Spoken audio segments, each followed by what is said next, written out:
Hello, Oak Rovers. This is going to be my second video on reversing the zero product property. In my first video, I found a possible equation of the quadratic if I was given two x-intercepts that were integers or whole numbers.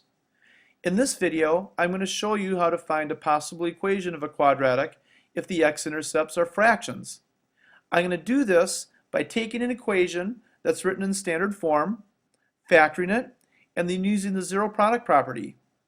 This is going to give me my two x-intercepts. After I have my two x-intercepts, I'm going to reverse the process and show you how to find a possible equation if you're given those two x-intercepts. Let's see how I do it. So the first thing I write down here is, first, let's use the zero product property to find the roots of a problem. So my problem that I have is this one. Y is equal to 12x squared minus x minus 6. Now to put it in standard form, I have to set that equal to 0, or I have to let y be equal to 0. And here it's written as a sum in standard form. 0 is equal to 12x squared minus x minus 6. Now what I said I was going to do is I was going to factor this to find my x-intercepts. So let's do that. The first thing I have to do is I put my x squared tiles down here in the bottom left. After I have my x squared tiles in the bottom left, I put my unit tiles up in the upper right. We've done this probably 100 times already in this chapter, so hopefully you're getting used to it by now. Now the product of these two boxes has to be the same as the product of these two boxes. But these two boxes have to add up to the middle part of my quadratic when it's written as a sum, which is going to be negative x. So I'm going to put those in my diamond problem. I'm going to put negative 72x squared on the top and negative x on the bottom. Just to remind you, I got the negative 72x squared because these two boxes have to have the same product as negative 6 times 12x squared, which is negative 72x squared. I got negative x because these two boxes have to add up to the middle term. Now since I have a negative product, I know that one of my factors has to be negative and the other has to be positive. And I know that 9 times 8 makes 72, so my answer has to be negative 9x and positive 8x. Because when I add negative 9x and positive 8x, I get negative x. And when I multiply those together, I get negative 72x squared. Now I'm going to plug the negative 9x and the 8x into my generic rectangle. In my bottom row, 12 and negative 9 have a common factor of 3, and x squared have a common factor of x. So this is going to be 3x. Now if this dimension is 3x and my area is 12x squared, this dimension has to be 4x. If this dimension is 4x and my area is 8x, this dimension is going to have to be 2. If this is 3x and my area is negative 9x, this dimension or this length has to be negative 3. So now I can write my quadratic, which is written as a sum up here in standard form, into something that I can use the zero product property on. I have written it as a product, 3x plus 2, which is this whole dimension here, times 4x minus 3, which is this whole dimension down there. Now, in order to get a product of 0, I know that one of my two factors has to be 0. So that means either 3x plus 2 is equal to 0 or 4x minus 3 is equal to 0. So I've written that down. So to make this true, either 3x plus 2 or 4x minus 3 is equal to 0. So now I have two small mini equations. I'm going to solve those equations for x. So let's do this one first. 3x plus 2 is equal to 0. Now I want to get x all by itself, so I'm going to get rid of that 2 by taking away 2 from both sides.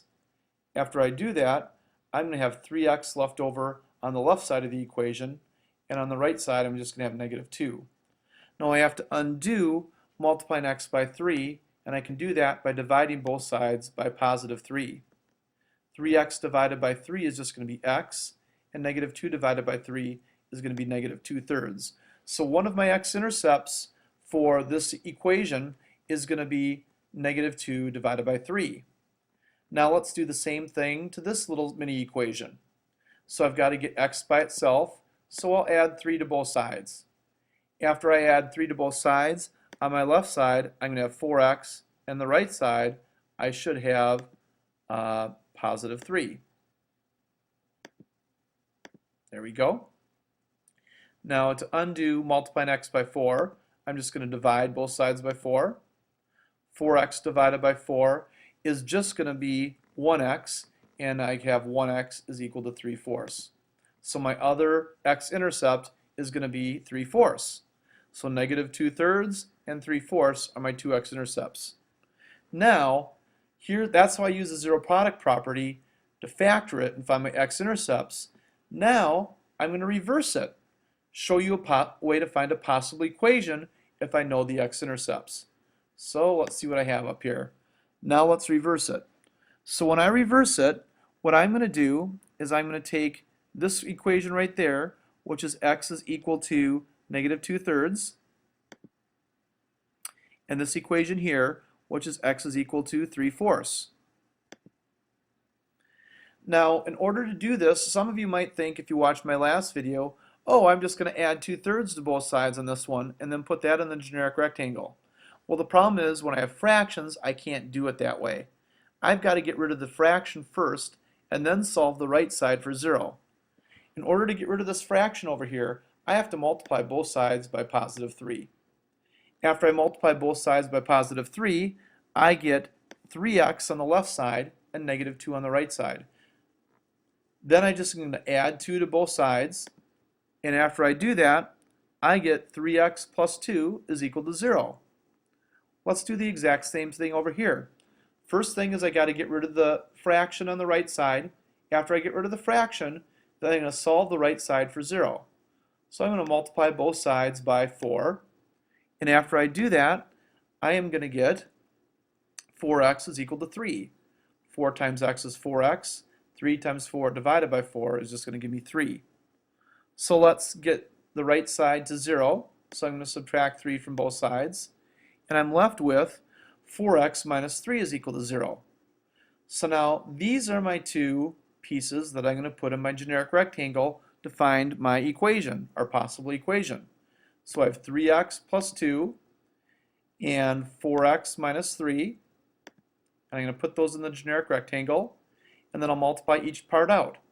3x times 4x is 12x squared. 3x times negative 3 is negative 9x. 4x times 2 is 8x. And negative 3 times 2 is negative 6. So, a possible equation, if I have x-intercepts of negative 2/3 and x of negative 3/4, is going to be this. Y is equal to 12x squared minus x minus 6, after I've combined like terms in my generic rectangle. Again, hopefully this helped. If you have any questions, stop in and see me before class.